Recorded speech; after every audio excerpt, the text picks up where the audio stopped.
இந்த வீட்டுடைய அகலம் வெறும் 15 அடி தான். அதுக்குள்ள இந்த வீட்ல எல்லா வசதிகளும் இருக்கிற மாதிரி தாராளமான வீடாவும், அழகான வீடாவும் இந்த வீட்ட பண்ணியிருக்காங்க.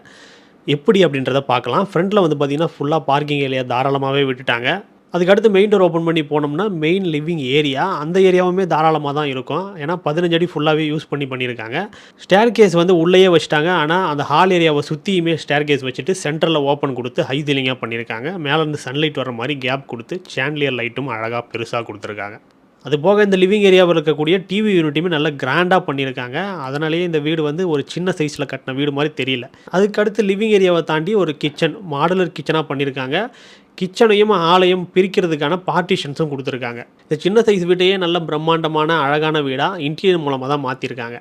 இந்த கிச்சன் ஏரியாவ தாண்டுனோம்னா, அங்க ஒரு மாஸ்டர் பெட்ரூம் குடுத்துருக்காங்க. இப்போ நெக்ஸ்ட் ஃபர்ஸ்ட் ஃப்ளோர் போனோம் அப்படின்னா, அந்த ஸ்டேர்கேஸ் ஏரியா சென்டர்லயே வந்துருது. அதனால இந்த லாஸ்ட்ல ஒரு பெட்ரூமும், ஃப்ரண்ட் சைட்ல ஒரு பெட்ரூமும் குடுத்துருக்காங்க.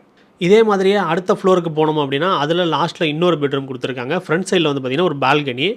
மேல வந்து பார்த்தீங்கன்னா, எம்எஸ் ஸ்டீல யூஸ் பண்ணி அழகான டிசைன்ல ஸ்ட்ரக்சர் பண்ணிட்டு, அங்க புத்தர் சிலை குடுத்துருக்காங்க. அதோட ஊஞ்சல் குடுத்துருக்காங்க. ஓவராலாவே அந்த என்டையர் ஏரியாவுமே பார்க்கறதுக்கு ரொம்பவே அழகாவும், அமைதியாவும் இருக்கு. ஆக உங்ககிட்ட எந்த சைஸ் இடம் இருந்தாலும், அதில அழகான, தாராளமான வீட கட்ட முடியும். இந்த வீட்டோட ஃபுல் வீடியோவ நீங்க மனோஜ் யூடியூப் சேனல்ல பார்க்கலாம்.